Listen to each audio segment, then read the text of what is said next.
Eguerdion, bai, kaixo. Eskerrik asko, gure diai erantzuteagatik eta ase askar eta gogoz eman diguzuen aukera elkarrizketatxo bat egiteko. Herri honetan, bizi garenok ere kezka dugu, aldizkarian aspalditikan, eta nahi dugu nolabaiteko inkorporazioa eta komunitate bat orekatua egitea. Zuek, nondikan zatozte? Zergaiti zatoztea Astigarragara? Zertan da zure ibilbide hau? Bueno, gu azkenean bikotian bizitza proiektu egiteko garaian, toki bilagi genbiltzala, ni Oiartzundikan da bikotia Donostitikan, Astigarraga punto intermedio, eta aukera honakin, hemen bukatu genuen. Nik ezagutzen nuen lehendikan, etortze ginelako eta hola, eta aukera hona ikusten genuen. Eta bueno, hori probatzea etorri ginen.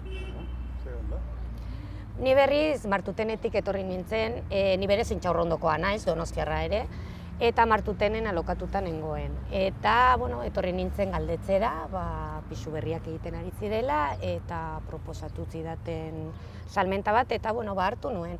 Eta egia esan, gogotsu etorri nintzen, ikusten nuen leku atsegina zela, baldez aurretik, horregatik ere, etorri nintzen galdetzera, gustokoa nuelako aurretik. Herri mailan pixka bat barrundikan gehiago ezagututa, zer da atentzioa ditu dizuena edo zer aspektu konkretoki azpimarratuko zenituzke? Niri Astigarragatik erakartzen nahuena eremu ezberdinak dituela eta gertu. Orduan, adibidez, paseo bat eman nahi baduzu aukera agian parke berrira joateko. Edo nahi baduzu paseotxo pixka luzeagoa eman, beste alderantz bidegorria hartuta. Eta, ere, potetxo bat hartu nahi baduzu, herrian ere giroa dago, ez? Orduan, ikusten dudana da, aukera asko dituela, aisialdierako ere. Kultur mailan ere, nire ustez egiten dituzten proposamenak, interesgarriak direla. Gero hemen atzekaldean Santiago mendia dugu, ez da? Hori da. Arnasa hartzeko pixka bat hemendik eta beko giro parranda edo giro hortatik ez? Bai. Hori lehendikan ezagutzen zenuen zu, por ejemplo? Santiago mendi inguru hori eta... Ni Santiago mendi eta hori, Donostiarra izan da oso gertu dagoelako. Baina egia da, Astigarraga gehien ezagutzen genuena zen Sagardo otegi giroa. Hori egia esan behar da. Baina hori orain ikusi dut eta bizi izan dut Astigarragak ematen dituela aukera askoz gehiago, noski. Eta profil ezberdin eta ezberdinen zako markatu. Ez bakarrik familia dugunontzat edo adin tarte batentzat. Uste dut profil ezberdinen ezaugarriak kontuan izaten direla. Herritar berriak, igual ikuspuntuak azula eta bertakuok ere badakagulu beste ikuspuntua. Mugatzen du hemengo urbanismo mota konzentrazio maila konkreto entorno horretan eta ahaztu egiten da bestea, zertik guri gertatzen zaigu hori. Hangua da gure izaerako, gure jatorrizko topagunea lekua, eta hemengo ikusten dugu monstruo bat bezala, eta gainera izan da golpetikan, bai? Hoi da, azken fina, landu beharrekoa, ez? Bien ikuspuntua, bien perspektiba horiek, zuen nola lotzen duzuen besteekin, o sentitzen duzuen lotuta, sentitzen zate? Ni pertsonalki bai entzun dudala komentatzen duzuna. Agian alde berri honetara etorri direnak gutxi joaten direla herrira. Egia da, ni hasieratik ohitura hartu nuela zenbait gauza egiteko herrirantz joateko. Baina esaten dut herrirantz, ez? Eta berez herria gara. Claro, hori da.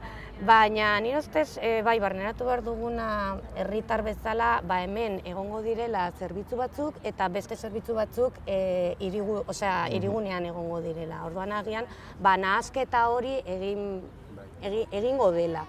Eta, agian ere egiten ari diren obra berriarekin agian lotura hori errazten du pixkatxo bat. Atseginagoa agian egingo du ibilbidea. Ni pixkate leheno komentatu dezutenakin ados, azkenin aldaketa azkarri izan da, bapateko izan da, eta horrek beti ekartzen ditu horrelako lehenengo impresio horiek, orduan, normal hartu berdia eta hemen zerbitzu batzuk, beste aldean beste zerbitzu batzuk, eta nahasketa hori ematen den moduan, nik uste denborakin dana elkartuko dela, egunerokoa elkartuko dela. Baina, oraingoz, etorri gehan asko hemen bizi gea, berriak gea hemengo jende gehiena, orduan horien nabarituko da segurazki. Eta, hemen denbora egiten dugun heinean, astigartar gehiago izango gehan hortan, naturala izango dela uste, baina, hasierako hori, pasatzen. Eta zuk esan duzuna, fallatu du planeamentua. Prebisioa baldin bada, enbeste etxe bizitza, enbeste kopurua, ze dagokion ze ekipamentuan, eta hori ez dela kontua. Beti berdinak izaten dugu. Bai, tamalez da gauzat errepikatzen dena herri ezberdinetan, eta hemen ere hori pasa da. Parte batean gu aprobetxatu hemen etxeak egin didala eta etorri bizitza, eta aukera hona ikusi dugulako, baina akonpainamenduei igual falta da, zerbitzu aldetikan. Ados, gure sema ere aurreskolan dago, eta guztua, koinziditu digulako horrekin, baina, bai, falta direla ikusten dugu zerbitzu batzuk pixkat adaptatzea. Bai, eta zuk esatezuna neko orain hiri plangintza edo herri plangintza datozen urteetarako diseinatu behar dugu, ez? Orain, zuek ja ez astigartar berriak, bezi astigartar bezala nola irudikatzen dezute, por ejemplo, hemendikan 10-15 urteetara gure herria, ez? Alde hortatikan esaten genunakin jarraitu. Etxeak egin dira, jendea biztanleria handitu da, eta orain falta dena da zerbitzuak eta adaptatzea. Pixkat nahi dugun herri giro hori sustatzeko baita ere beharrezko ikusten dugulako. Alde batetik irekita dagoen DBH prozesua, pixkat osakidetza aldetikan ere egon daiteken zerbitzu hori, kiroldegia gauzatzuk badaude eta ikusten ditugu eta parte hartu dugu prozesuan, kiroldegia onditzeana eta gauzak, hori igual bultzatu behar da gehiago, mugitu behar geha gehiago, baina hori da bidea uste. Zuek horretan ari zarete, ez da? Hemen balima zabete da, ja herria nolabaiteko erroak sartuta dituzuelako. Bai, etorkizuna hemen ikusten dugu eta orduan etorkizuna hemen ikusten dugunez, nahi dugu pixkat lagundu nola izango den hori edo... Bai, parte hartu, diseinuan izango genuke edo... Hori da. Egia daudalak ere parte hartze prozesu batzuk eskaini dituela, herritarren iritzia eta motivazioak jakiteko, eta hori ere beti ongi dago. Partea hartzen ez baduzu, gero zure iritzia ez da kontuan izango. Orduan hori ere, uste dut, indartu behar dugula herritar bezala, ez? Gure iritzia emateko aukera dugunean, eman behar dugu. Orain hasi gara ere parkeetara joaten eta ezagunak egiten dituzu. Baina, ni emakumeon etxeko talde motoreko partaidea naiz, eta egia da emakumeon etxean antolatzen diren jardueretatik atera ditudala harreman nahiko sendoak. Gauza da, gero gure egunerokotasunean, gero denok gaudela pixkat korrika eta presaka eta sortzen diren harreman horiek gero sendotzea, ez dugula denborarik, baina ez da astigarragako gauza bat, da gaur egungo gauza bat. Baina niri jardueretan parte hartze horrek laguntzen duela integrazioan. Herri ertaina edo txikia izan da, gero aukera duzu kaletik elkartzeko. Zenbatetaraino iruditzen zaizue zonalde hau herri dormitoriotzat hartuta dutela zenbaitek? Ez da zuen kasoa? Baina zuen inguruan mugitzen diren pertsona berri horiek edo? Iruditzen zaizue? Edo ez? Ez dakitzen batean, baina azkenean kanpotik izatu zenean, erlazio batzuk kanpoan uzen dituzu baita ere, eta horrek, tamaina batean, kanpoan egiten duzu bizitza baita. Jarraitzen duzu kanpoko alderdi horrekin geratzen eta planak egiten.